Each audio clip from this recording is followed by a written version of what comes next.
তখন স্ক্রিনটা দেখতে পাচ্ছ?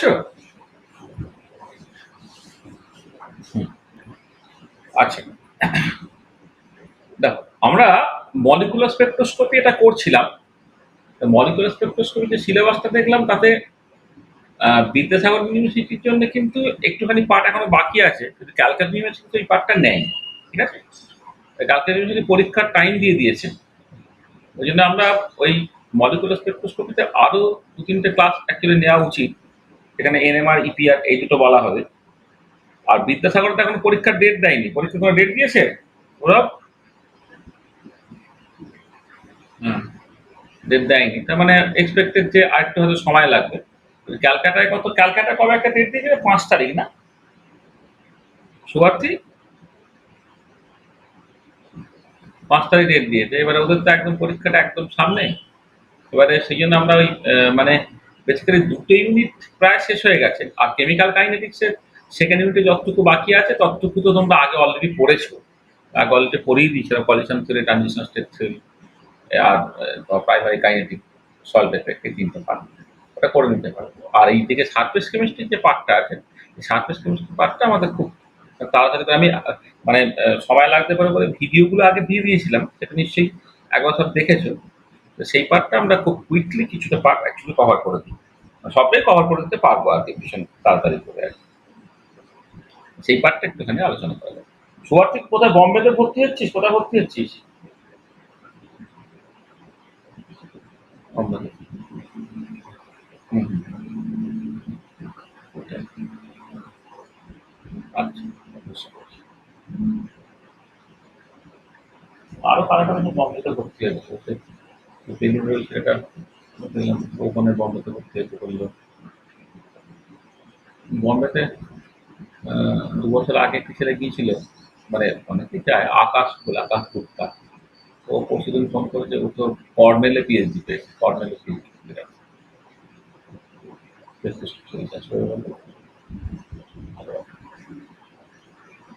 চলো শুরু করি।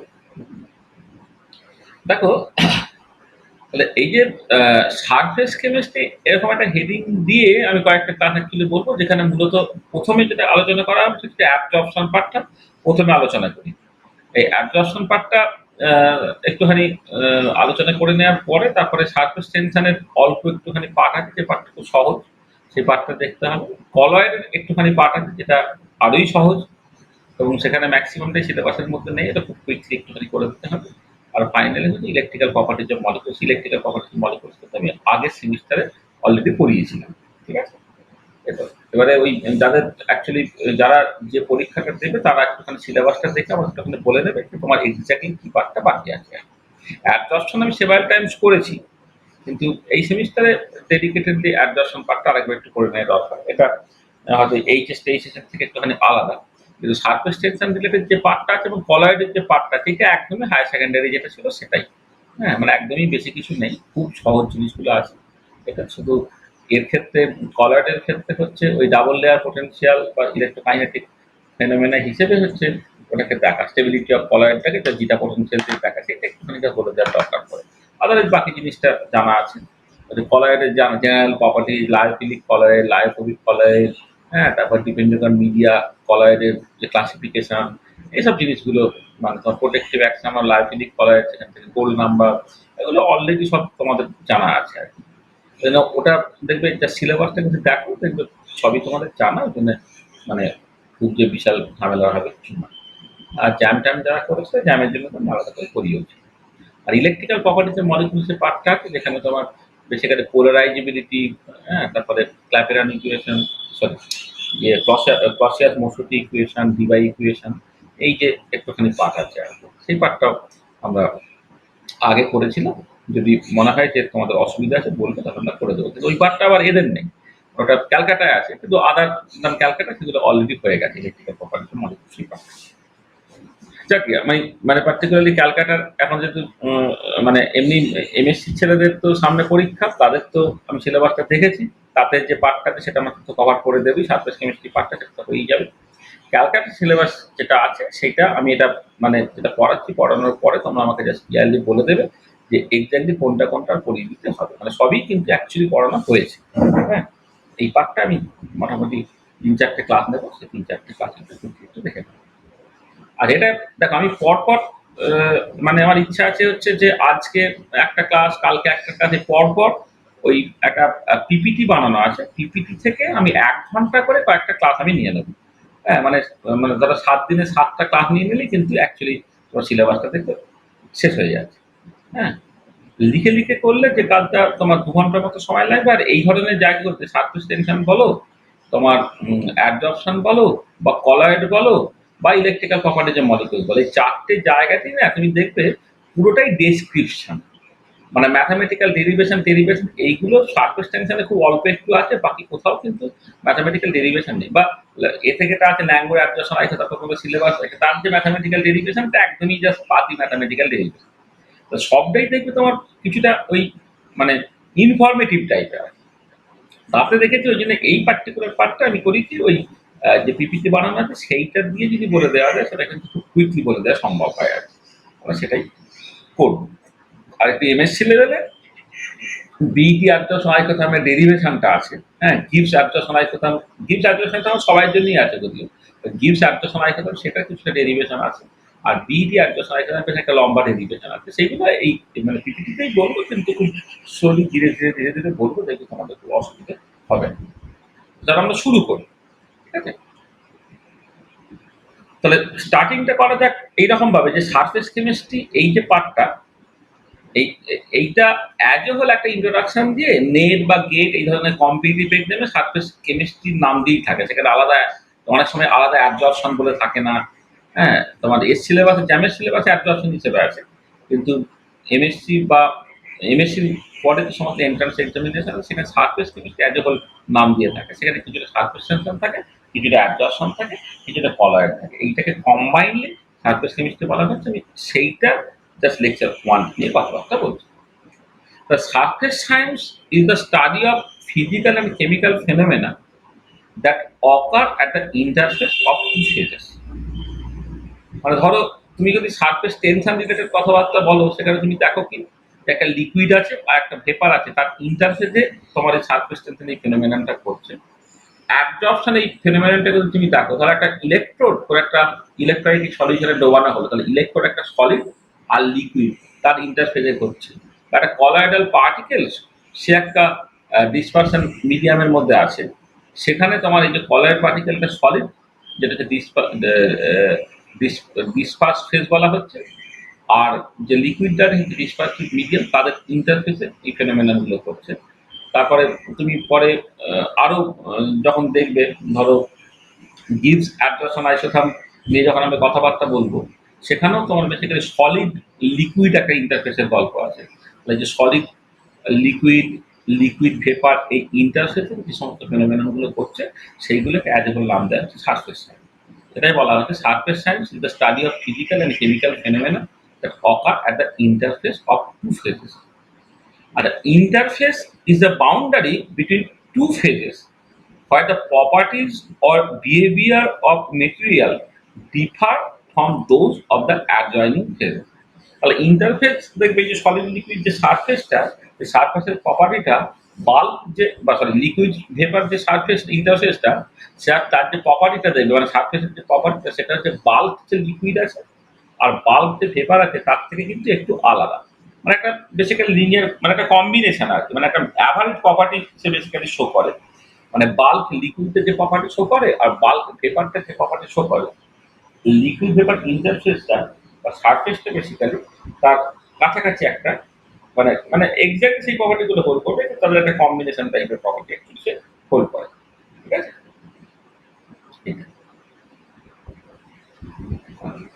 Surface science includes the fields of surface chemistry, surface physics, and surface engineering. But in broader sense, the surface science encompasses concepts such as adsorption, catalysis, electrochemistry, geochemistry, interface and colloids, semiconductor device fabrication, fuel cell, cell assembled monolayers and adhesive. এই যে সাবজেক্টগুলো দেখো, যেগুলো commercially viable, এই যে সব সাবজেক্টগুলো সবই কিন্তু একটা ব্রডার যে সায়েন্স সারফেস সায়েন্স তার মধ্যেই কিন্তু তোমার পড়ে। মানে ক্যাটালিসিস এই ফেনোমেননটা সারফেস কেমিস্ট্রির মধ্যে পড়ে, অ্যাবজর্পশন তো আমরা সারফেস কেমিস্ট্রির মধ্যে পড়ে, ইলেকট্রোকেমিস্ট্রি একটা বড় পার্ট সারফেস কেমিস্ট্রির মধ্যে পড়ে, geochemistry, interfacial chemistry, semiconductor device fabrication, fuel cell, cell assembly, monolayer, adhesive সবই কিন্তু এই সারফেস কেমিস্ট্রির সঙ্গে রিলেটেড বা সারফেস সায়েন্সের সাথে রিলেটেড। আর সারফেস কেমিস্ট্রি ক্যান বি রাফলি defined as a study of chemical reaction and interface. আমরা এই সব কিছু নিয়ে এখন আলোচনা করব না। আমরা সারফেস কেমিস্ট্রি বলতে যে জিনিসটা বুঝছি সেটা বেসিক্যালি হচ্ছে যে সারফেসে যে সমস্ত কেমিক্যাল রিঅ্যাকশন হচ্ছে বা ইন্টারফেসে যে সমস্ত কেমিক্যাল রিঅ্যাকশন হচ্ছে সেই নিয়ে যে স্টাডিটা সেটা সারফেস কেমিস্ট্রির মধ্যে জেনারেলি পড়ে। আচ্ছা, এবারে এর এই সারফেস কেমিস্ট্রির ওয়ান অফ দ্য কম্পোনেন্টস হচ্ছে সার্টেনলি অ্যাডজর্পশন। একটা আমাদের সিলেবাসে যেটা আছে সেটাকে ৩ টে চ্যাপ্টারে তুমি ভাগ করতে পারো। একটা সারফেস টেনশন পার্ট আছে, একটা অ্যাডজর্পশন পার্ট আছে, একটা কলয়েডাল পার্ট আছে। তাহলে আমি অ্যাডজর্পশন পার্টটা প্রথমে একটু আলোচনা করছি। দেখো, the process of trapping molecules or atoms that are incident on a surface is called adsorption. The process of trapping molecules or atoms that are incident on a surface is called adsorption. মানে ধরো তুমি একটা platinum palladium এই ধরনের মেটালকে নিয়েছো, সেখানে hydrogen গ্যাসকে তুমি pass করাচ্ছ, তাতে হাইড্রোজেন গ্যাস ওখানে ট্র্যাপড হয়ে যাচ্ছে। হ্যাঁ, তুমি একটা চারকোল ব্লক দিয়েছো, সেখানে তুমি দেখতে পাচ্ছ কার্বন মনোক্সাইড গ্যাস হচ্ছে ট্র্যাপড হয়ে যাচ্ছে। বা তুমি চারকোল ব্লক নিয়েছো, সেখানে অ্যাসিটিক অ্যাসিড ধরো অন্য একটা লিকুইড, সে বেসিক্যালি ট্র্যাপড হয়ে যাচ্ছে, মানে আটকে যাচ্ছে, এবং আটকাচ্ছে কোথায়, মূলত হচ্ছে সারফেসে। ঠিক আছে, তাহলে সেই ফেনোমেননগুলোই হচ্ছে basically adsorption. The process of trapping molecules or atoms that are incident on a surface is called adsorption. In other words, adsorption can be defined as the phenomenon when a component of a heterogeneous system, instead of penetrating into one another, remains more concentrated near the surface of another component or at the interface. দেখো, এই যে অ্যাডজর্পশন এবং পরে অ্যাবজর্পশনের মধ্যে আমি তফাৎ করবো, মানে এবি আর এডি। এই অ্যাবজর্পশনের সাথে যখন অ্যাবজর্পশনের তফাৎ করব, তখন দেখবে অ্যাবজর্পশনের ক্ষেত্রে না কোনো একটা কম্পোনেন্ট আর একটা কম্পোনেন্ট একদম ভেতর পর্যন্ত চলে যায় এবং ইউজুয়ালি সে একটা হোমোজিনিয়াস সলিউশন তৈরি করে। আর যখন তুমি অ্যাডজর্পশন ফেনোমেননটা দেখবে, সেখানে কিন্তু কোনো একটা কম্পোনেন্ট আর একটা কম্পোনেন্টে একদম ডিপ ইনসাইড বা বাল্কের ভেতর পর্যন্ত যেতে পারছে না, সে বেসিক্যালি সারফেসের দিকেই হচ্ছে তার কনসেন্ট্রেশনটা বেশি। হয়তো কখনো মনোলেয়ার তৈরি হলে শুধুমাত্র সারফেসে থাকবে, কখনো মাল্টি লেয়ার তৈরি হলে হয়তো দেখা যাবে যে একটুখানি ভেরিয়েশন আছে, কিন্তু পরিষ্কার বুঝতে পারা যাবে যে সারফেসের থেকে তার কনসেন্ট্রেশনটা বেশি, সারফেস থেকে যত আমি ভিতর দিকে ঢুকবো তার কনসেন্ট্রেশনটা কমছে। ঠিক আছে, পরে আমি অ্যাবজর্পশন এবং অ্যাবজর্পশন যখন তফাৎগুলো, তফাৎটা আরো পরিষ্কার হয়ে যাবে। The absorption can be defined as the phenomenon when a component of a heterogeneous system, instead of penetrating into one another, remains more concentrated near the surface of another component or at the interface. ঠিক আছে, এই ডেফিনেশনটা ভালো করে মাথায় রাখবে। আচ্ছা, if a finely divided solid is stirred into a dilute solution of a dye, depth of color in the solution is much decreased. তুমি এটা ফিল করতে পারবে। হ্যাঁ, if a finely divided solid is exposed to a gas at low pressure, the pressure decreases notably. In the hydrogenation of alkene or alkyne, platinum, palladium or ranil nickel are used. All these phenomena are examples of absorption. যে platinum, palladium, nickel যে হাইড্রোজেনকে absorb করে নিচ্ছে, বা তুমি usually কোন একটা particular solid যদি গ্যাসকে absorb করে নেয় বলে কোন একটা ক্লোজ কন্টেনারে যদি রাখতে, তাহলে দেখবে গ্যাসের প্রেশারটা কমে যাচ্ছে। বা কোনো একটা সলিড ফাইনলি ডিভাইডেড সলিড নিয়েছো যে বেসিক্যালি কালারকে অ্যাবজর্ব করতে পারে, তুমি একটা কালার সলিউশনের মধ্যে দেবে, কালার ইন্টেন্সিটি দেখে তোমার কমে যাচ্ছে, মানে কালারটাকে বেসিক্যালি অ্যাবজর্ব করে দিচ্ছে। তো এই যে সব ফেনোমেনাগুলো, সেগুলো কিন্তু তোমার ওই অ্যাবজর্পশন এই ফেনোমেনার এক্সাম্পল হিসেবে তুমি দেখতে। আচ্ছা, এবারে অ্যাবজর্পশন, এই অ্যাবজর্পশনটা বললাম এডি, এবারে তার সঙ্গে একই রকম শুনতে হচ্ছে অ্যাবজর্পশন, এডি এর বদলে AB. Absorption phenomenon is if a component in the heterogeneous system penetrates into another and spreads throughout the bulk of the latter, then it is called absorption. তাহলে অ্যাবজর্পশনের ক্ষেত্রে কি হচ্ছে না, তোমার একদম penetrates into one another and spreads throughout the bulk of the latter. এটা যেমন carbon dioxide gas is absorb with water as you see cold drinks. Cold ড্রিঙ্কসের ক্ষেত্রে তো কার্বন ডাইঅক্সাইড গ্যাসটাকে হাই প্রেসারে জলের মধ্যে করে অ্যাবজর্ব করিয়ে দেওয়া হয়। ঠিক আছে, এটা এবার প্রেসারটা রিলিজ করলে পুরো কার্বন ডাইঅক্সাইডটা বেরিয়ে আসছে।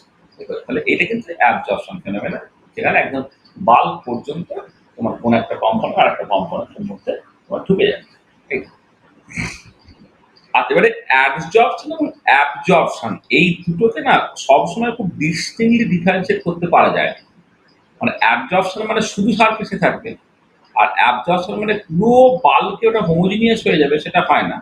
বেসিক্যালি যেটা হয়, হয়তো সারফেসে বেশি, আস্তে আস্তে আস্তে আস্তে বাল্বের দিকে তুমি যখন যাচ্ছ কনসেন্ট্রেশনটা কমছে। তার মানে যেই সব যে ফেনোমেনন গুলো সবটাই হচ্ছে অ্যাবজর্পশন এবং অ্যাবজর্পশনের কম্বিনেশন টাইপের। মানে কিছু স্পেশাল কেসে যেখানে তোমাদের কেমিক্যাল অ্যাবজর্পশন হচ্ছে এবং মনোলেয়ার তৈরি হচ্ছে, সেই পার্টটাকে বাদ দিলে ইউজুয়ালি ফিজিক্যাল অ্যাবজর্পশনের ক্ষেত্রে ফিজিক্যাল অ্যাবজর্পশন অ্যাবজর্পশন তারা কিন্তু একসাথে এমনভাবে মিশে থাকে যে তাদেরকে আলাদা করা তফাৎ, আলাদা করা ডিফিকাল্ট। তখন অ্যাকচুয়ালি একটা জেনারেল টার্ম ব্যবহার করা হচ্ছে জবশন, মানে এডি বা এবিটাকে বাদ দিয়ে জবশন, যেটা অ্যাডজাস্টন আর অ্যাবজর্পশনে কম্বাইন্ড এফেক্ট আছে। আর it is not always easy to distinguish the amount which is actually absorbed or absorbed. In that case, we sometimes use the term absorption to include both the physical process. মানে absorption এবং absorption combined যে জর্পশন বলছো, যখন তুমি absorption এবং অ্যাবজর্পশনকে খুব distinctly differentiate করতে পারছো। ঠিক আছে? তাহলে অ্যাবজর্পশন বলতে অ্যাবজর্পশন এবং জর্পশন। আর এবারে অ্যাবজর্পশন এবং অ্যাবজর্পশনের মধ্যে তফাৎ একটুখানি দেখে নাও। কয়েকটা তফাতের কথা এখানে বলা হচ্ছে। Absorption is a surface phenomenon, whereas absorption is a bulk phenomenon, যেটা আমি ডেফিনেশনের ক্ষেত্রেই বলেছি। Initially, rate of absorption is maximum when the surface of absorbent is totally vacant. Then it decreases as it approaches to equilibrium, but absorption occurs at a uniform rate. মানে absorption যদি সারফেসে হচ্ছে, যখন সারফেসটা completely আনঅকুপাইড থাকছে, তখন extent of অ্যাবজর্পশনটা হচ্ছে অনেক বাড়বে, মানে রেট অফ অ্যাবজর্পশনটা হচ্ছে অনেক বাড়বে। এবারে যখন সারফেসটা আস্তে আস্তে কভার হয়ে যাচ্ছে, তাহলে অ্যাবজর্পশনের রেটটা আস্তে আস্তে কমবে এবং একটা সময় পর ওটা কনস্ট্যান্ট হয়ে যাবে, স্যাচুরেট করে যাবে। কিন্তু অ্যাবজর্পশনের ক্ষেত্রে হচ্ছে তোমার মানে ওটা বাড়তেই থাকে, মানে ইউনিফর্ম রেটে হচ্ছে তোমার ওটা বাড়তে থাকে। আর absorption is usually exothermic, whereas absorption is usually endothermic. মানে অ্যাবজর্পশন আমি দেখবো যে অ্যাবজর্পশন প্রসেসটা মানে পার্টিকুলারলি যখন ফিজিক্যাল অ্যাবজর্পশন হয়, অ্যাবজর্পশন প্রসেসটা ইউজুয়ালি এক্সোথার্মিক। মানে অ্যাবজর্পশন প্রসেসটা এন্ট্রপিক্যালি আনফেভারেবল এবং এনার্জেটিক্যালি ফেভারেবল, সেখানে অ্যাবজর্পশন প্রসেসটা ইউজুয়ালি হচ্ছে exothermic.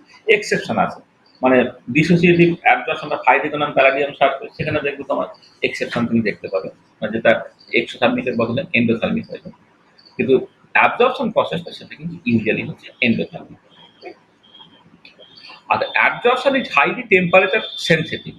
The rate of absorption usually decreases with increasing temperature, whereas absorption is less temperature sensitive and usually does not change much with the variation of temperature.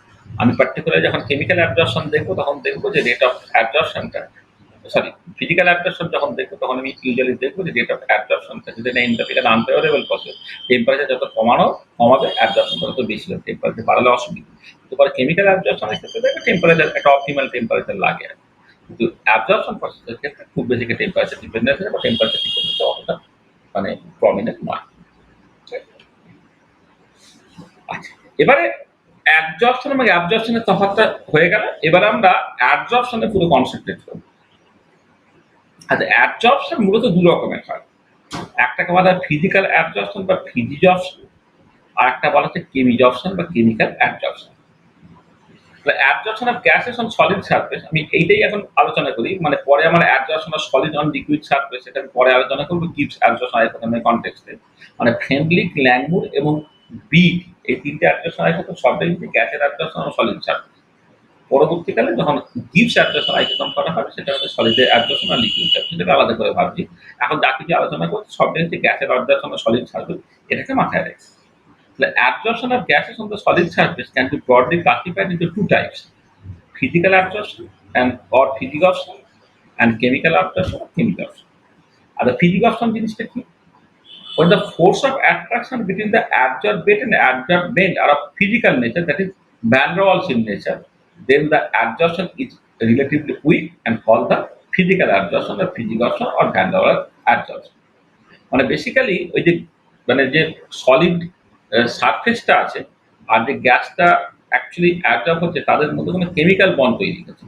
তাদের মধ্যে যে মানে যেটা আটকে থাকছে বা চিপকে থাকছে, ভ্যান ডর ওয়াল অ্যাট্রাকশনের জন্যই।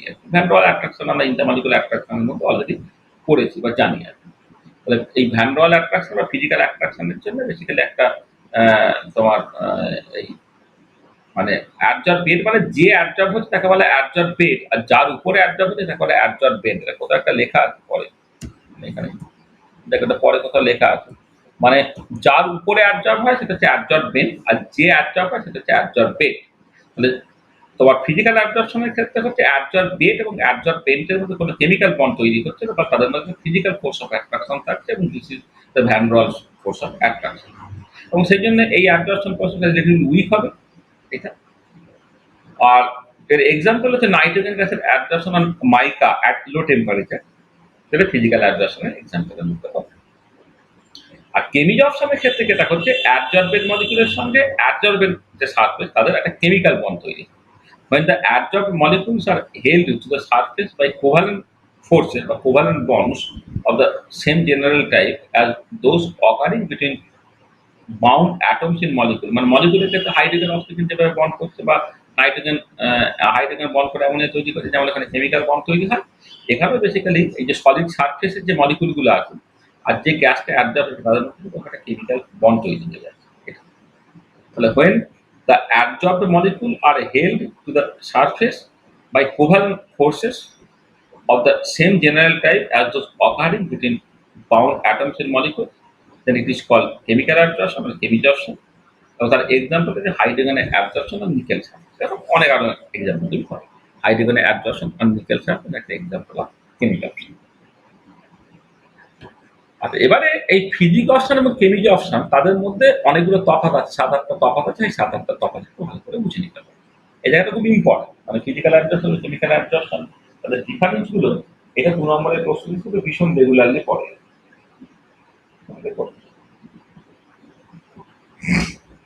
দেখো, physisorption takes place due to van Waals attraction between the absorbate and absorbent molecules, whereas chemisorption takes place due to covalent or chemical interaction between the absorbent molecules and the molecules on the surface of adsorbent.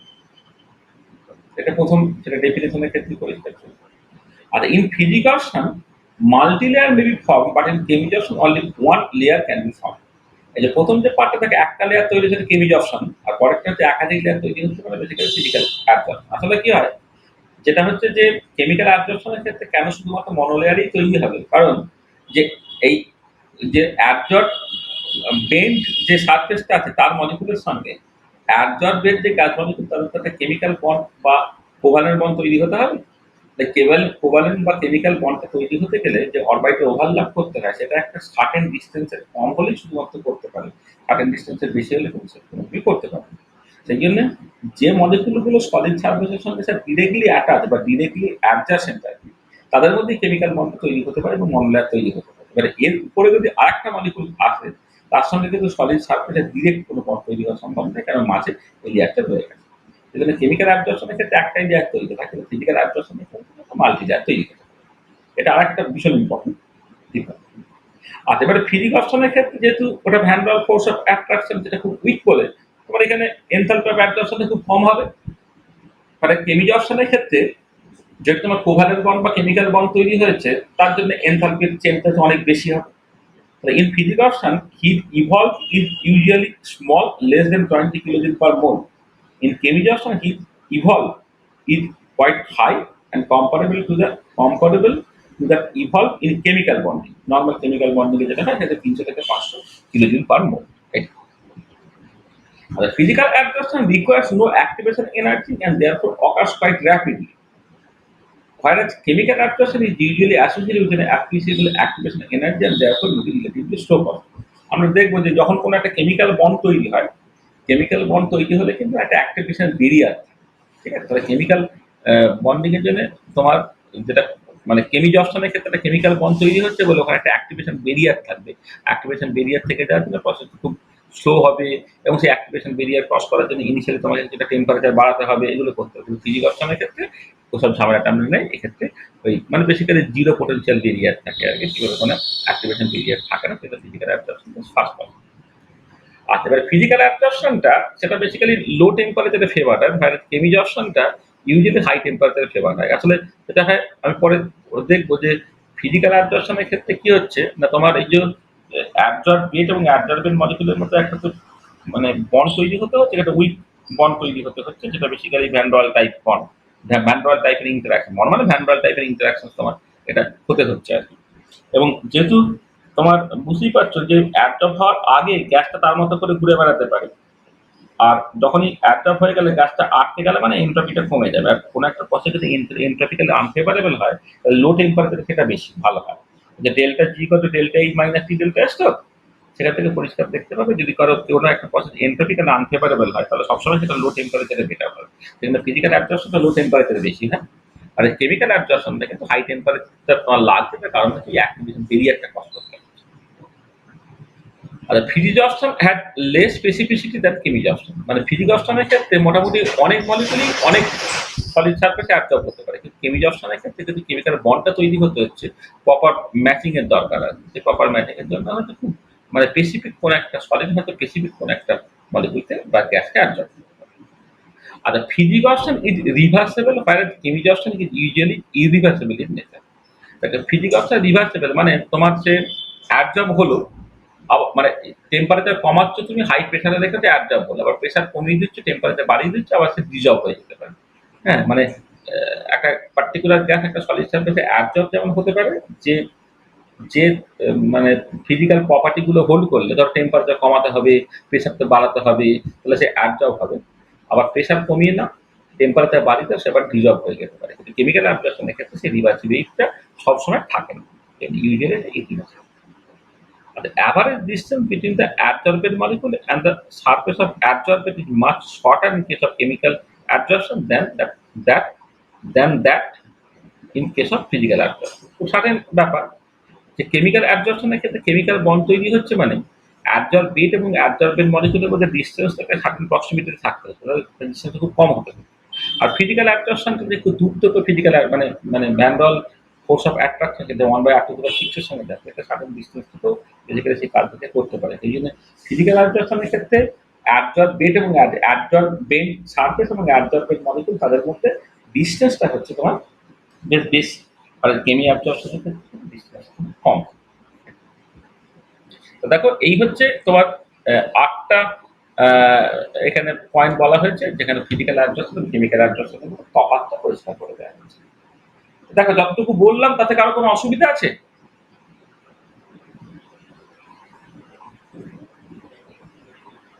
ঠিক আছে এখানে?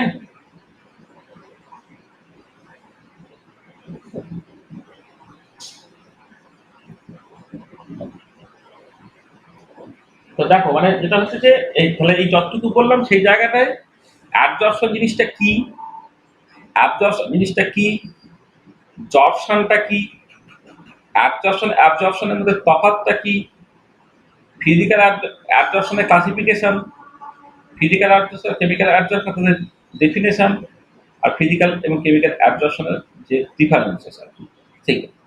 তাহলে এই এত রকমের question সেখান থেকে হতে পারে এবং সবটাই তোমার ডেসক্রিপটিভ কোশ্চেন, মানে ডেসক্রিপটিভ মানে বলছি যে মানে অঙ্ক টঙ্ক কিছু করতে হবে না, জাস্ট তোমাকে লিখতে হবে।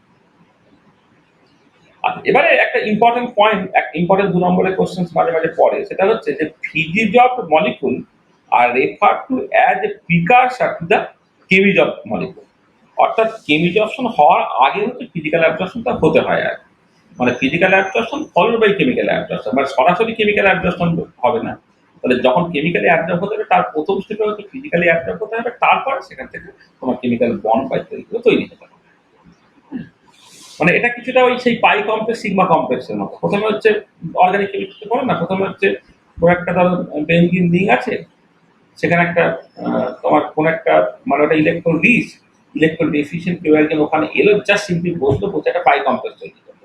তারপর সে কি করছে একটা সিগমা বন্ড তৈরি করছে, কোন একটা কার্বনে জাস্ট জুড়ে গেল সিগমা কমপ্লেক্স তৈরি করবে। এখানেও ঠিক একই রকম, প্রথমে জাস্ট ফিজিক্যালি অ্যাবজর্ব হবে, তারপর সেখান থেকে যদি তোমার সমস্ত ক্রাইটেরিয়াগুলো ফুলফিল হয় তাহলে সেখান থেকে তোমার কেমিক্যাল বন্ড তৈরি হবে। So the first stage, in the process of absorption, chemisorption follows the physisorption process. The first stage is for the absorbed particle to come into contact with the surface. The particle needs to be trapped onto the surface by not possessing enough energy to leave the gas surface potential well. If it elastically collides with the surface, then it will return to the bulk gas. And if it loses enough momentum through an inelastic collision, then it sticks onto the surface, forming a precursor state bonded to the surface by weak forces similar to physical. প্রথম কথা হচ্ছে তুমি যদি একটা solid surface এবং একটা gas রাখো, তাদের মধ্যে ধাক্কাধাক্কি হচ্ছে, ধাক্কাধাক্কি হওয়ার জন্য অনেক ক্ষেত্রে যদি ধাক্কা খেলো, প্রপারলি কোনো ইলাস্টিক কলিশন, কোনো প্রপার বন্ডিং ফন্ডিং তৈরি হলো না, কোনো একটা অ্যাট্রাকশন ট্রাকশন হলো, সে আবার বেরিয়ে গেল।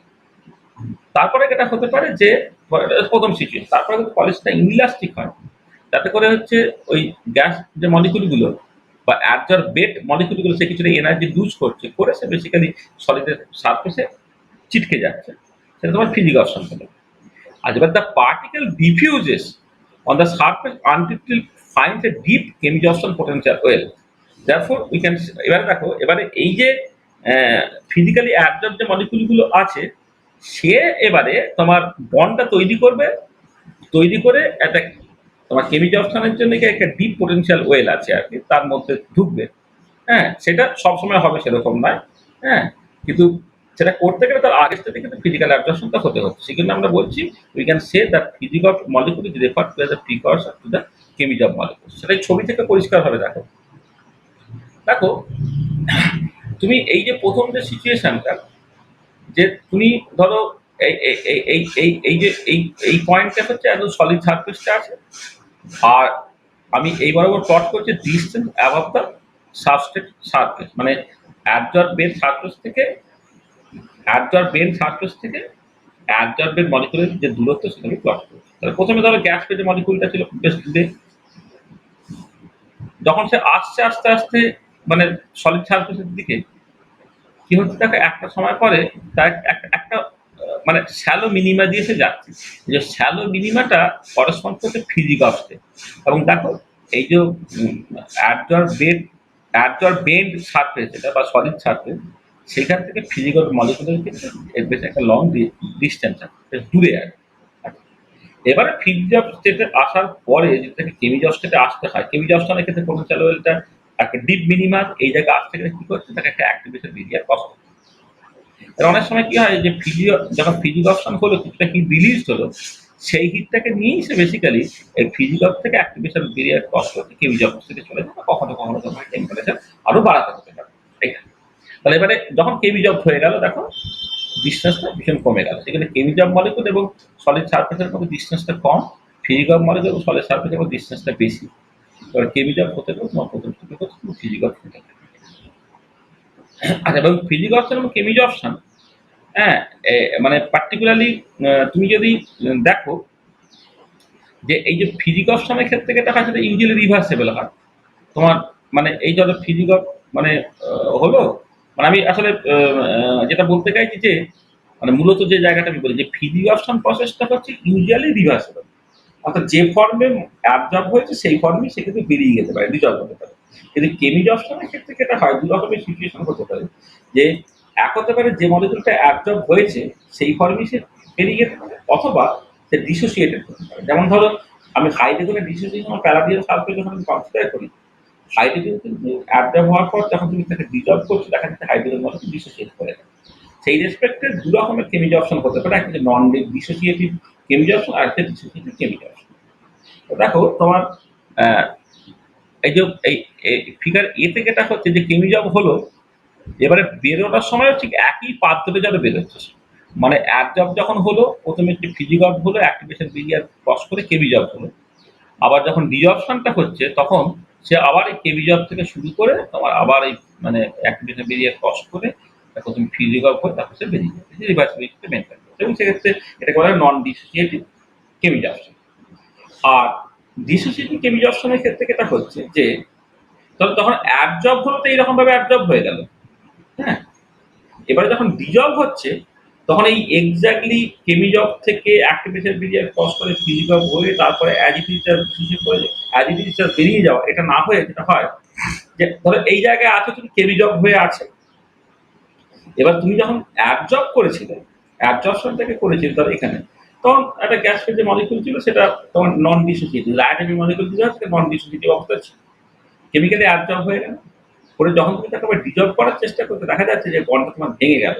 তবে এইখানে যেটা ফিজিক্যালি অ্যাবজর্ব হলে এনার্জিটা জিরো হতো, বন্ডটা ভেঙে যাচ্ছে বলে এনার্জি তোমার পজিটিভ হয়ে গেছে। So it is clear that chemijorption of a diatomic molecule involves breaking the molecular bond between the two atoms and then forming bonds between the atomic fragments and the substance. The process is commonly referred to as dissociative chemijorption. এটা দেখো basically কি হচ্ছে dissociate করে গেছে। এটা হচ্ছে dissociative chemijorption। ঠিক আছে? তাহলে প্রথমে হচ্ছে ডিসোসিয়েট করবে, তারপরে অ্যাবজর্ব হবে, বা যখন তুমি ডিজলভ করবে তখন হচ্ছে মলিকুলটা হয়তো অ্যাবজর্ব হয়েছে নরমালি, ডিজলভ হওয়ার সময় হচ্ছে তার ডিসোসিয়েশন ঘটে গেছে। আবার অনেক সময় হাইড্রোজেন মলিকুলের ক্ষেত্রে যেটা হচ্ছে যখন অ্যাবজর্বই হচ্ছে তখন এইচ বন্ডটা ভেঙে গেল, তারপর এইচ এর সঙ্গে প্যালাডিয়াম, ওদিকে এইচ এর সঙ্গে প্যালাডিয়ামের একটা স্ট্রং কেমিক্যাল বন্ড তৈরি হচ্ছে, সেটা বেসিক্যালি কম্পেনসেটেড হয়ে যাচ্ছে। তো সেই জন্য নন ডিসোসিয়েটিভ কেমিজর্পশনও হতে পারে, ডিসোসিয়েটিভ কেমিজর্পশনও হতে পারে। নন ডিসোসিয়েটিভ কেমিজর্পশনের ক্ষেত্রে হচ্ছে একটা atomic molecule as it is absorb হবে, আর ডিসোসিয়েটিভ কেমিক্যাল অ্যাবজর্পশনের ক্ষেত্রে হচ্ছে সে বেসিক্যালি একটা ভেঙে গিয়ে অ্যাটম তৈরি হচ্ছে, অ্যাটমগুলো আলাদা আলাদা করে তোমার অ্যাডজার্ভ হয় বা ডিজলভ করার সময় এই যে ফিজিক্যাল মানে মানে ফিজিক্যাল অ্যাবজর্পশনটা ইসেনশিয়ালি দরকার কেমিজর্পশন হওয়ার জন্য, সেটা আমি আলোচনা করলাম প্রথম, এটা এই প্রথম ছবি থেকে প্রথম। তারপরে যেটা আমি বললাম সেটা হচ্ছে যে ঠিক আছে একজন কেমিক্যালি অ্যাবজর্ব করে কিন্তু যখন ডিজলভ করবে সে বেসিক্যালি ডিসোসিয়েট করতে পারে, না করতে পারে, এই রেসপেক্টে হচ্ছে তোমার ডিসোসিয়েটিভ ও নন ডিসোসিয়েটিভ কেমিজর্পশন বাবদ চলে। তো দেখো এই জায়গাটা পরিষ্কার, এইটা কিন্তু 2 নম্বরের কোশ্চেন হিসেবে খুব পড়ে। Physics of molecules are referred to as a precursor to the chemistry of molecule। আর তার সঙ্গে এই নন ডিসোসিয়েটিভ এবং ডিসোসিয়েটিভ কেমিজর্পশন এই জিনিসটা একটুখানি বললাম। ঠিক আছে, যা বলেছি পরিষ্কার। আচ্ছা, এবারে এইটা দেখো, এটা খুব ইন্টারেস্টিং, সেটা পরীক্ষাতেও মানে মানে মানে ম্যাক্সিমাম সময় পরীক্ষায় এই কোশ্চেনটা পড়ে যে absorption of gases on solid surface must be exothermic. এই জায়গাটা একটু ভালো করে আলোচনা করতে হবে।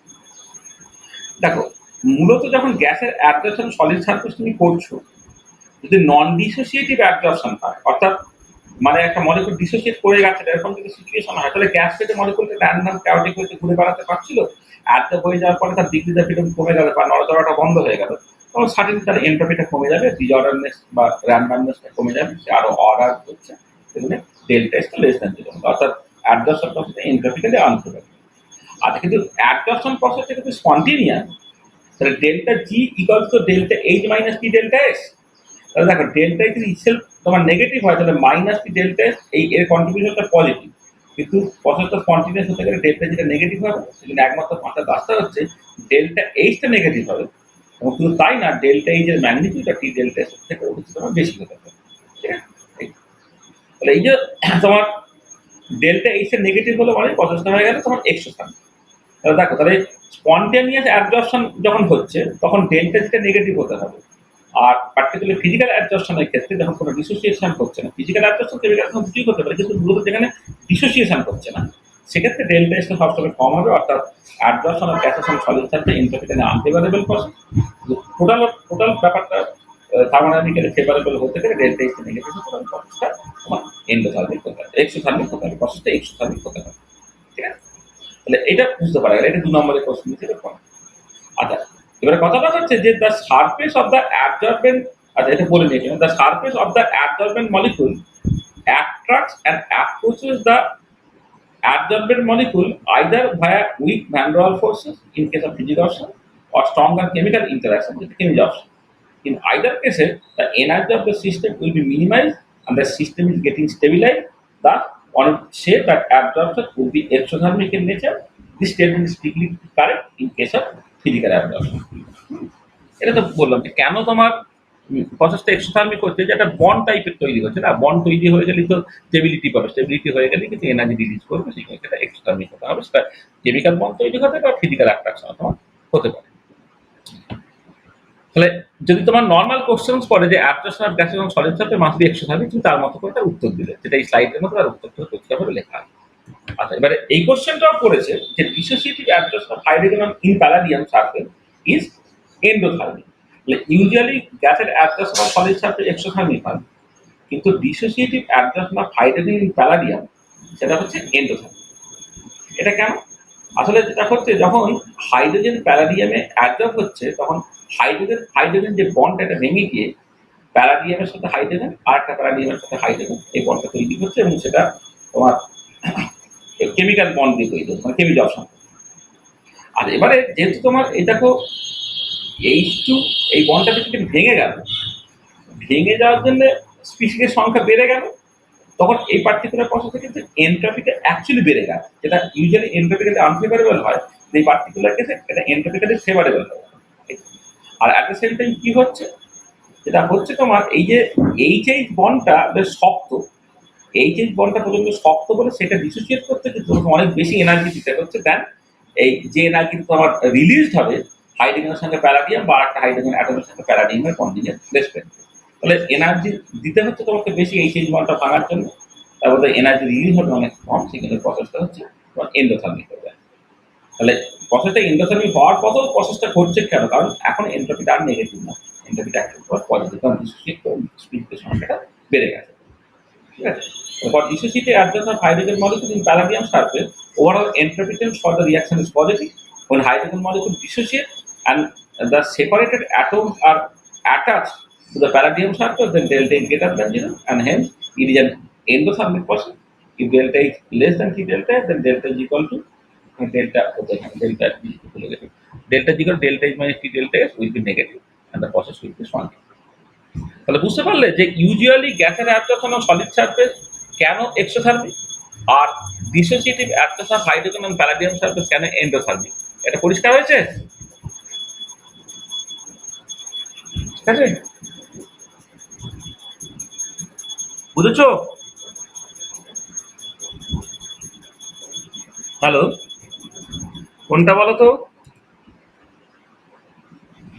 এই তো মানে ব্যাপারটা কি হচ্ছে দেখো, ধরো যখন তোমার একটা প্যালাডিয়াম সারফেস থাকছে, ধরো একটা সারফেস আছে, তাই না? এবারে হাইড্রোজেন মলিকুল এখানে আসছে, তখন এলো কি হলো যে এই বন্ডটা ভেঙে গেল, ভেঙে গিয়ে এখানে দুটো বন্ড তৈরি হওয়ার চেষ্টা করলো।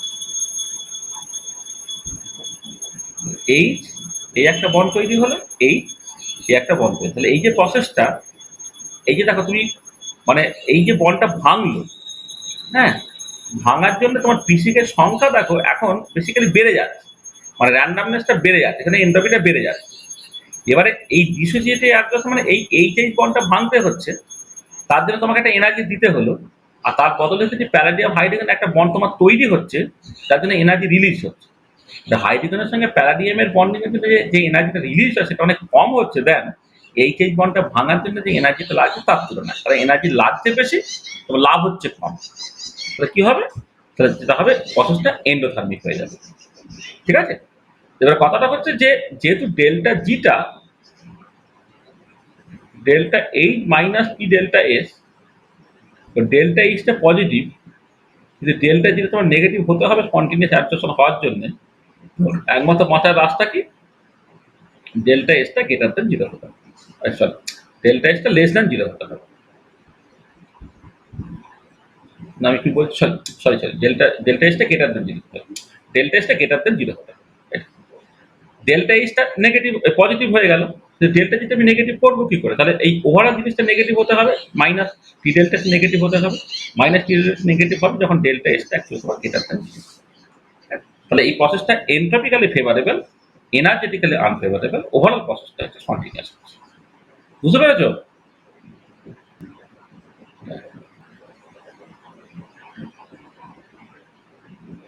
আচ্ছা আচ্ছা, নেক্সট যেটা আসবো আমরা যে এক্সটেন্ট অফ অ্যাবজর্পশন, এই টার্মটা খুব ভালো করে বুঝতে হবে, কারণ এরপর আমরা অ্যাবজর্পশন আইসোথর্ম গুলো পরপর করে করবো। ফ্রেন্ডলিক অ্যাবজর্পশন আইসোথর্ম করবো আজকের ক্লাসে, নেক্সট ক্লাসে আইসোথর্ম করবো, তারপরের ক্লাসে বিটি অ্যাবজর্পশন আইসোথর্ম করবো, এবং তারপরের ক্লাসে হচ্ছে গিবস অ্যাবজর্পশন আইসোথর্ম করবো। চারটে ক্লাসে চারটে অ্যাবজর্পশন আইসোথর্ম করবো।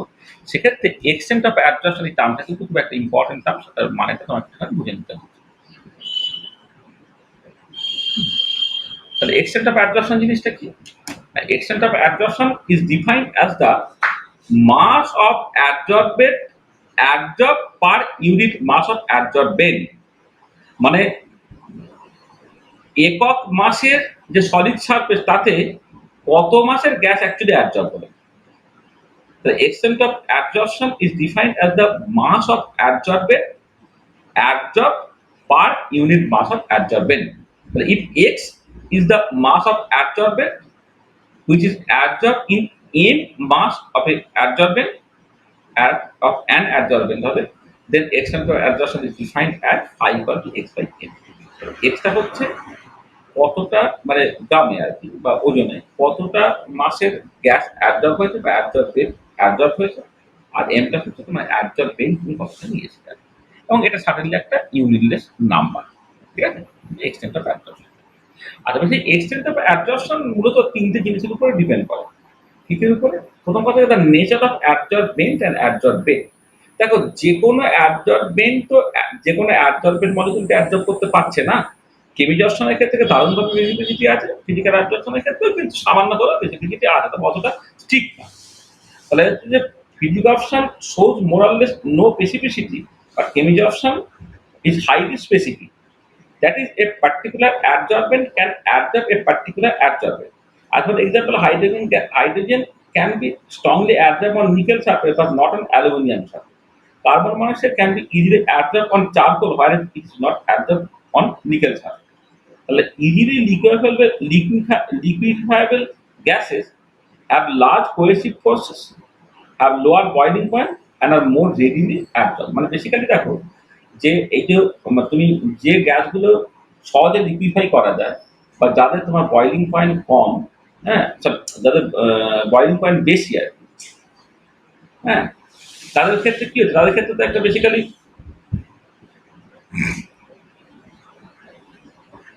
এটা হচ্ছে লোয়ার বয়লিং পয়েন্ট, এটা হায়ার বয়লিং পয়েন্ট হবে। এটা এখানে এটা লেখাটা ভুল হয়ে গেছে। যাদের হচ্ছে হাই ইজিলি লিকুইফাইবল গ্যাস, যাদের তুমি সহজে লিকুইফাই করতে পারো, হ্যাঁ মানে লিকুইডটা সহজে হতে পারছে না, তাকে তোমার ভেপারে কনভার্ট করতে তোমার টেম্পারেচারটা বেশি দিতে হবে আর কি। এখানে এটা অ্যাকচুয়ালি লেখা উচিত, হ্যাঁ এটা ভুল হয়েছে। এটা হচ্ছে লোয়ার নয়, হায়ার বয়লিং পয়েন্ট। পরে বোঝা যাবে। হ্যাঁ মানে এবারে দেখো গ্যাসগুলো লিকুইফাই করছে কেন, তাদের মধ্যে তো স্ট্রং ভ্যান ইন্টারাকশনের জন্য তারা লিকুইফাই করে। তাহলে এবার ভ্যান ইন্টারাকশনটা যখন নিজেদের মধ্যে যদি খুব স্ট্রং হয়, তার সঙ্গে অপরের সঙ্গেও কিন্তু ওটা বেশ স্ট্রংই হবে। তাহলে যে ফোর্স অফ অ্যাট্রাকশন রেসপন্সিবল একটা গ্যাস ইজিলি লিকুইফাই করার জন্য, মানে তাদের মধ্যে কোহেসিভ ভ্যান ফোর্সটা বা তাদের হায়ার বয়লিং পয়েন্ট পাওয়ার জন্য, সেই একই কারণে হচ্ছে তোমার ওই গ্যাসগুলো তোমার সহজে অ্যাডজর্ব হতে পারে। ইউজুয়ালি যে গ্যাসগুলো ইজিলি লিকুইফাইবল, যাদের বয়লিং পয়েন্ট বেশি, যাদের মধ্যে লার্জ কোহেসিভ ফোর্স আছে, তারা সহজে অ্যাডজর্ব হয়। This is due to the fact that easily liquefiable gases have stronger van der Waals attraction, which is needed for physical absorption. Ammonia and HCl gases are more easily absorbed than hydrogen or nitrogen. Hydrogen বা nitrogen তাদের তো মানে তোমার ওই নন পোলার হয়ে যাওয়ার জন্য এবং সাইজে বেশ ছোট হয়ে যাওয়ার জন্য তাদের মধ্যে ভ্যান der Waals attraction বেশ কম।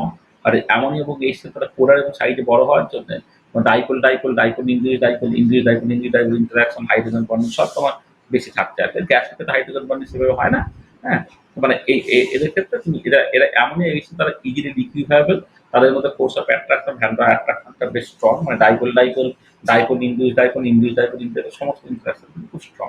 কিন্তু অ্যামোনিয়া এবং HCl সে স্ট্রংলি অ্যাবজর্ব হবে না হাইড্রোজেন আর নাইট্রোজেন। তাহলে এইটা একটা যে অ্যাবজর্বেন্ট এবং অ্যাবজর্বেন্টের নেচারের উপর নির্ভর করে। 2 নম্বর যে প্রেশারের উপরে নির্ভর করে। প্রেশার যত বাড়াবে তত বেশি অ্যাবজর্ব হবে, হ্যাঁ মানে প্রথম দিকে যখন তুমি প্রেশার বাড়াচ্ছ, মানে ইউজুয়ালি হচ্ছে যেটা নেচার আর কি মোস্ট অফ দ্য কেসে, যে প্রথম দিকে হচ্ছে প্রেশার বাড়ানোর সাথে সাথে এক্সটেন্ট অফ অ্যাবজর্পশনটা লিনিয়ারলি বাড়বে, একটা সময় পরে ইউজুয়ালি স্যাচুরেট করে যদি কেমিজর্পশন হয় বা মনোলেয়ার তৈরি হয়। আর ফিজিকর্পশন তৈরি হলে তো মানে প্রেশার বাড়ানোর সাথে সাথে এক্সটেন্ট অফ অ্যাবজর্পশনটা বাড়তেই থাকে। For a particular adsorbent and adsorbate, it is usually observed that the extent of absorption increases with increasing pressure at constant temperature. For physical absorption, it continues to increase even at very high pressure as multilayer formation takes place. But in case of chemisorption, as only monolayer is formed, extent of absorption saturates at very high pressure. Variation of extent of absorption with pressure at a fixed temperature is called the absorption isotherm. আমাদের এই absorption আইসোথার্মগুলো আছে, সেটা তুমি পরিষ্কারভাবে দেখতে পাবে যে গ্যাসের অ্যাবজর্পশন যখন সলিড সারফেসে তুমি দেখছো এক্সটেন্ট অফ অ্যাবজর্পশনটা প্রথমে লিনিয়ারলি বাড়ছে, তারপর একটা সময় পরে স্যাচুরেট হয়ে যায়। তার কারণটা হচ্ছে যখন মনোলেয়ার তৈরি হয়, যেটা কেমিজর্শনের ক্ষেত্রে হয়।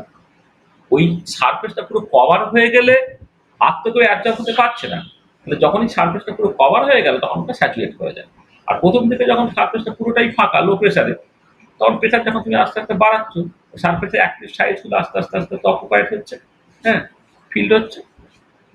এবারে সেটা চলছে, এবারে তোমার প্রেসার প্রচন্ড বেশি যখন হয়ে যাবে, যখন সারফেসটা প্রায় কভার হয়ে যাবে, তখন আর প্রেসার বাড়িয়ে কোনো লাভ হবে না। কিন্তু ফিজিক্যাল অ্যাবজর্পশনের ক্ষেত্রে সেরকম কোনো রেস্ট্রিকশন নেই, তার কারণটা যে মাল্টি লেয়ার তৈরি হতে পারে। প্রেসার বাড়াচ্ছ, একটা লেয়ার তৈরি, তার উপরে আরেকটা লেয়ার তৈরি হয়, তার উপরে আরেকটা লেয়ার, তার উপরে আরেকটা লেয়ার। কিন্তু এক্ষেত্রে ইউজুয়ালি স্যাচুরেশনটা আসে না।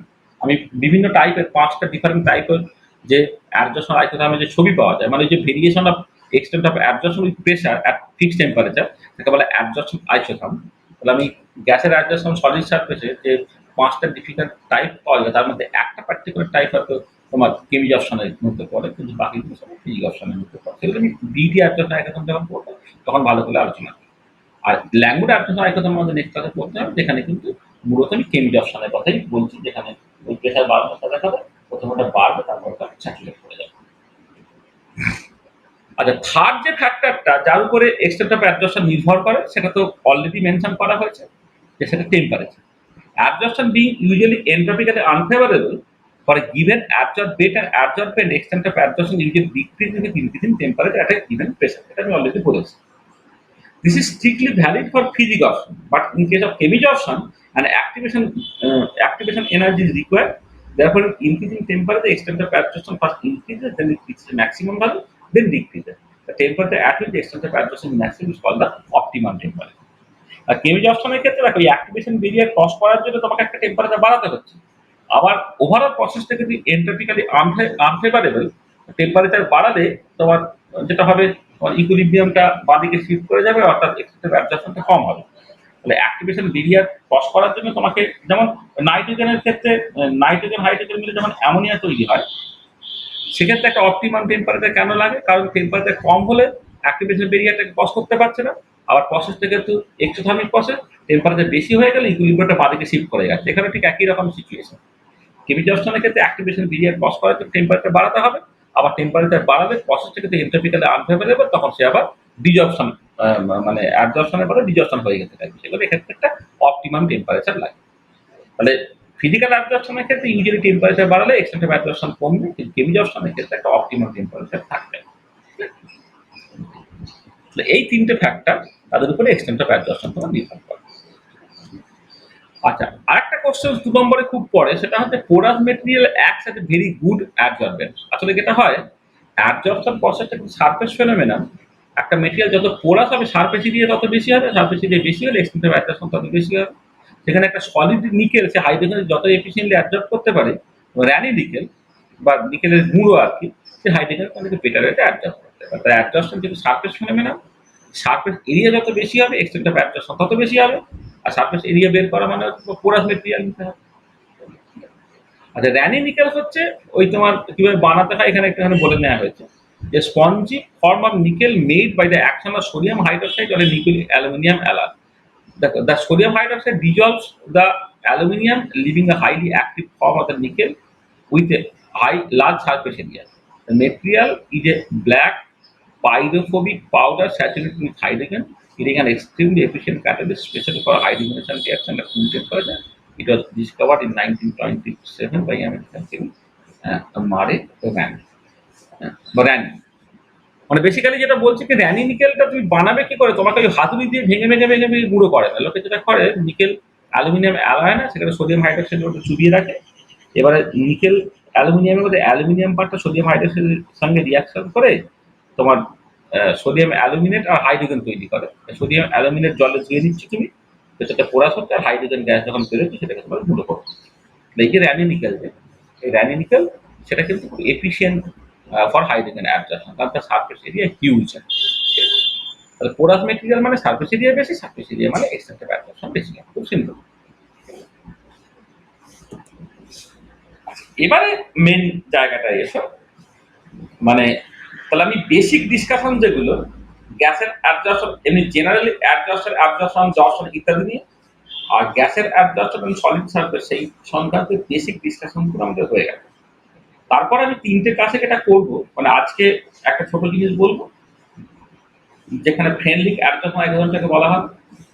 তারপরে হচ্ছে ল্যাঙ্গুয়েজ অ্যাডজাস্টন আইসোথর্ম বলা হবে পরের ক্লাসে। আর তার পরের ক্লাসে বিটি, হ্যাঁ, ব্রুনেয়ার, এমিটি এবং আহ, আহ, টেলার, হ্যাঁ, বিটি অ্যাডজাস্টন আইসোথর্ম, সেটা তোমার থার্ড ক্লাসে করতে হবে। আর ফোর্থ ক্লাসে হচ্ছে তোমার সলিডের অ্যাডজাস্টন অন লিকুইড সারফেস, সেই রেসপেক্টে গিভস অ্যাডজাস্টন আইসোথর্ম, এবং সেইখান থেকে তুমি এই মাইসেলি, মাইসেলাইজেশন, মাইসেলি ফরমেশন এইসব কথাবার্তা বলতে পারো। আচ্ছা চলো, আমি অ্যাডজাস্টন আইসোথর্ম নিয়ে এবারে কিছু কথাবার্তা বলি। আচ্ছা, এর আগে পর্যন্ত যা বললাম কারো যদি কিছু অসুবিধা থাকে বলে না, মানে যা কিছু বলা হয়েছে তার থেকে যদি কারো কিছু অসুবিধা থাকে তো বলে না,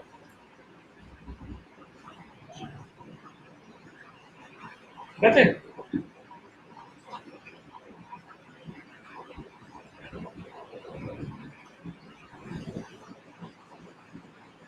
ঠিক আছে তো?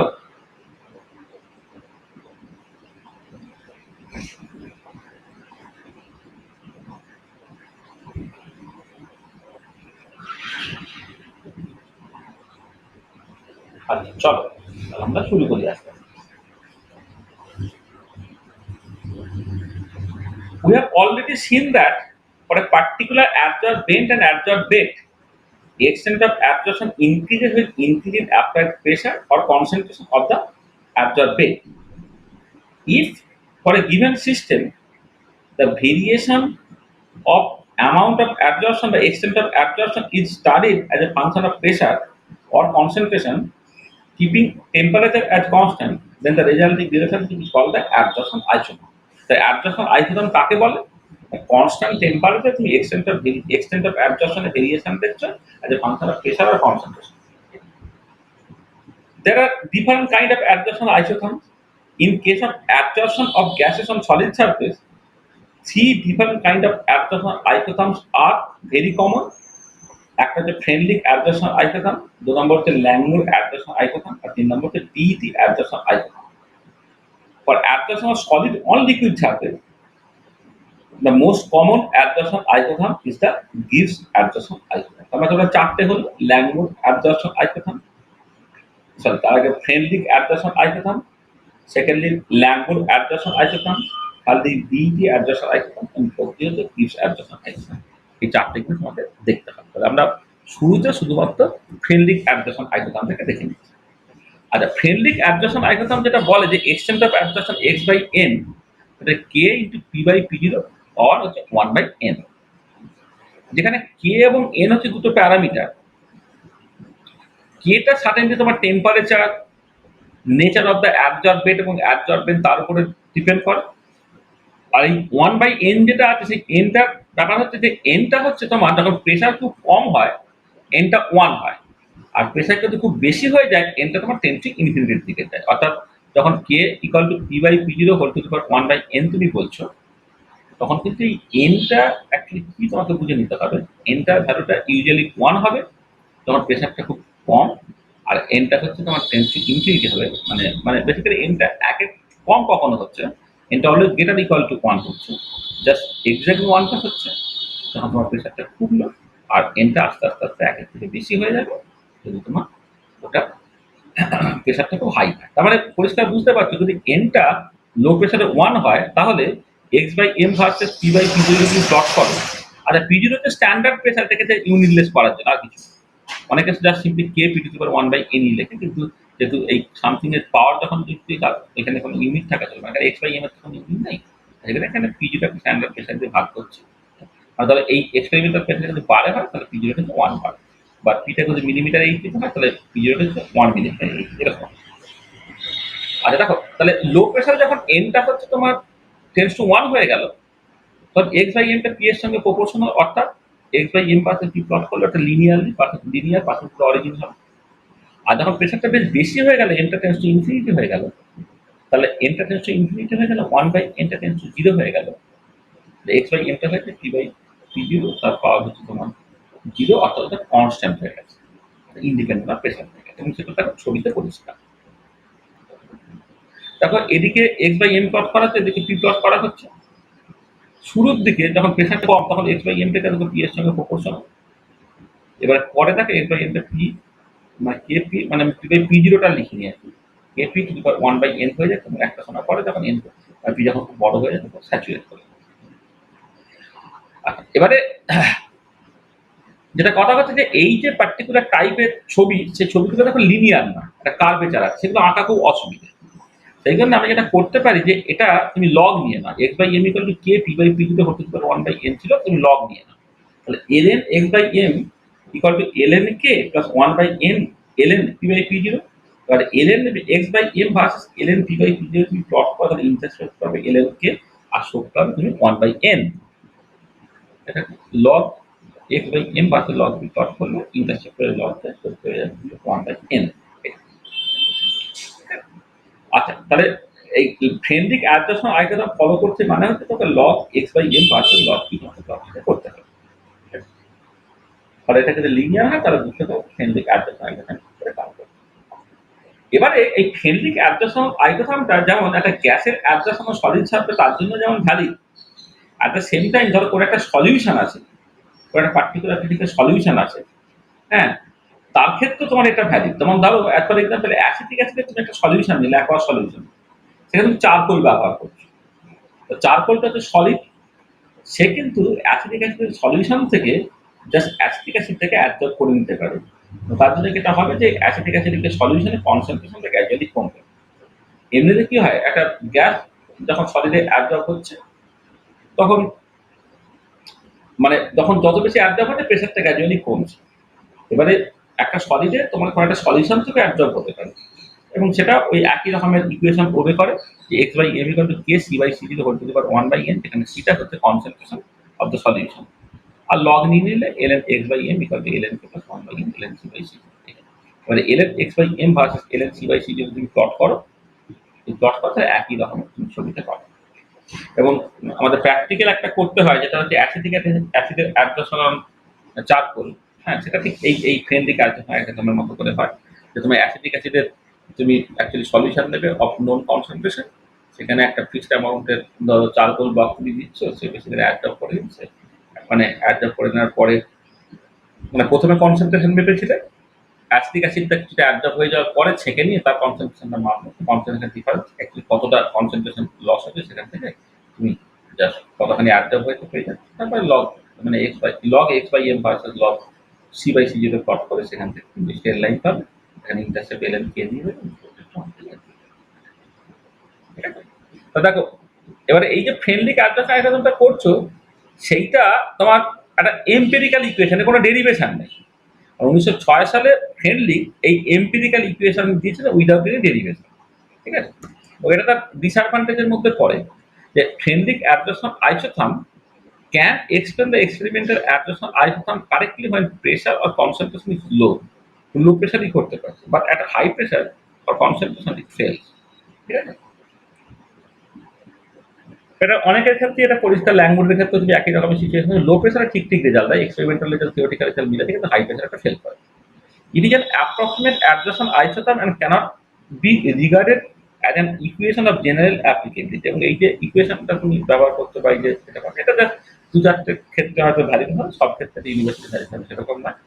The value of constant K and N vary with temperature. এখানে দেখো কে এবং এন অ্যাকচুয়ালি টেম্পারেচার উপর ভ্যারি করে, কিন্তু আমি যখন করছি মানে তোমার মানে টেম্পারেচারটা যখন ফিক্স করছি, হ্যাঁ, টেম্পারেচারটাকে ফিক্স করে দিচ্ছি যখন, তখনই জাস্ট কে এবং 1/nটা কনস্ট্যান্ট হচ্ছে। এবার ওটা টেম্পারেচার ইন্ডিপেন্ডেন্ট করে প্যারামিটারের ফর্মে যদি লিখতে পারে তাহলে বেটার হতে পারে। আর এদিকে ইম্পেরিক্যাল ইকুয়েশন, কারণ দেখো এর কোনো ডেরিভেশন, ঠিক আছে, একটা এম্পিরিক্যাল। তাহলে বুঝতে পারলে যে ফ্রেন্ডলি ক্যালকুলেশন আইটেম, এটা জাস্ট মানে কুইকলি তুমি বলে দিলাম আর কি। এটা মানে 11-12 এই ফ্রেন্ডলি মানে তোমরা যখন সার্ফেস কেমিস্ট্রি পড়েছো, ফ্রেন্ডলি ক্যালকুলেশন আইটেমটা তোমাদের সিলেবাসে ছিল, ল্যাঙ্গুয়েজ অনওয়ার্ড ছিল না, কিন্তু এইটা তোমাদের সিলেবাসে ছিল। এবং এখান থেকে অ্যাকচুয়ালি জিনিসটা কিছুই না, মানে একটা এম্পিরিক্যাল ইকুয়েশন একটু মাথায় রাখবে, কি টাইপের প্লট হচ্ছে তুমি বুঝতে পারলে, কে কার উপর ডিপেন্ড করে, এন এর ভ্যালু কি কি হতে পারে। ঠিক আছে এটা? এটা আচ্ছা, আমি এই যে ফ্রেন্ডলি অ্যাডজাস্টমেন্ট আইসোথার্মের উপর বেস করে দুটো প্রবলেম এখানে তোমাদের দিয়েছি। এই দুটো প্রবলেম তুমি বাড়িতে কষবে, এটা তোমাকে হোমওয়ার্ক হিসেবে দিলাম। হ্যাঁ, এই এটা এটা এটা মানে আমাদের বইয়ে সলিউশন করে দেওয়া আছে। হ্যাঁ? যদি সলিউশনটা চাও পরে সলিউশন দিয়ে দেওয়া হবে, তাহলে এই দুটো প্রবলেম তুমি নিজেরা করবে। কাজ দেয়া। তাহলে আমরা কি পড়লাম আজকে সেটা এবার একটুখানি কনক্লুড করে দিই। In this lecture, we have first discussed various concepts such as absorption, absorption, absorption, adsorbate, adsorbent, etc. We have pointed out the differences between absorption and absorption. We have discussed different types of absorption such as physical absorption, chemical absorption, and also made comments on their distinctive features. We have also made comments on the statement that absorption of gases on solid surface must be exothermic. We have defined extent of absorption and pointed out the factors on which extent of absorption depends. Finally, we have discussed the absorption isotope with special reference to French absorption isotope. তো এই হচ্ছে আজকে যে basic কথাগুলো বলা, মানে absorption সংক্রান্ত basic কথা বলা, আর তার সঙ্গে ফ্রেন্ডলিক অ্যাবজর্পশন আইকথা। ফ্রেন্ডলিক অ্যাবজর্পশন আইকথা মানে এতে অনার্স লেভেলে খুব বেশি কোশ্চেন পড়ে না, কিন্তু এটা দরকার পড়ে। তার কারণটা হচ্ছে যখন ল্যাঙ্গুরে অ্যাবজর্পশন আইকথন করবো বা বিইটি অ্যাবজর্পশন আইকথন করবো, বলবে যে ল্যাঙ্গুর থেকে তুমি ফ্রেন্ডলিকটাকে ডিরাইভ করো, বা বিইটি থেকে তুমি ল্যাঙ্গুর এবং এটাকে ফ্রেন্ডলিক থেকে ডিরাইভ করো, তখন এই অ্যাবজর্পশন আইকথনটা কাজে লাগবে। আর পার্টিকুলারলি প্র্যাকটিক্যাল যেটা আছে না, অ্যাসিডিক অ্যাসিডে অ্যাবজর্পশন অন চারকোল, হ্যাঁ, সেটা সেই প্র্যাকটিক্যাল থিওরিটা বুঝতে গেলে তোমার এই করসপন্ডিং ফ্রেন্ডলিক অ্যাবজর্পশন আইকথনটা লাগছে। দেখো, যদি কারো কিছু অসুবিধা থাকে বলো। এই হচ্ছে আজকে আমাদের পড়ানোর বিষয় ছিল। নেক্সট দিন আমরা ল্যাঙ্গুয়েজ অ্যাবজর্পশন আইকথন করবো, তারপরের দিন আমরা বিটি অ্যাবজর্পশন আইকথন করবো। বলো, কারো যদি কিছু অসুবিধা থাকে তো বলো। তাহলে এই অ্যারাউন্ড 1 ঘন্টার মতো ক্লাস হলো। এই 1 ঘন্টার মতো করে ক্লাস আমরা ওই মানে পরপর নিতে থাকবো।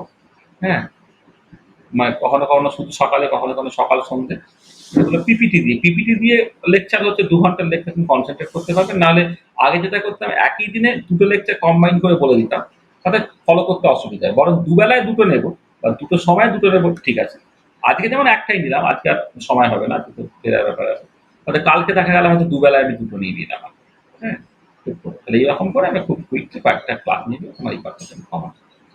এগুলো কনসেপচুয়ালি খুব বেশি যে মানে নিজেকে তৈরি করতে হবে সেরকম না। কোয়ান্টাম মেকানিক্স, থার্মোডাইনামিক্স, স্পেকট্রোস্কোপি, এখানে যেমন বুঝিয়ে অনেক কিছু বলতে হয়, এখানে সেরকম। এখানে একটা সিরিজ অফ ইনফরমেশন, এবং সেই ইনফরমেশন গুলো খুব মানে খুব হালকা ইনফরমেশন। এগুলো জানলে এখান থেকে বিভিন্ন কম্পিটিশনের সাথে পরীক্ষার কোশ্চেন গুলো করে, খুব সহজ কোশ্চেন করে। এখানে যে মানে ধরো নেট পরীক্ষাতে 4 নম্বরের একটা কোশ্চেন পড়বে, সেগুলো খুব ইজিলি করতে পারা যায়। একটা পার্টিকুলার জায়গা থেকে কোশ্চেন ঘুরে ফিরে আসে।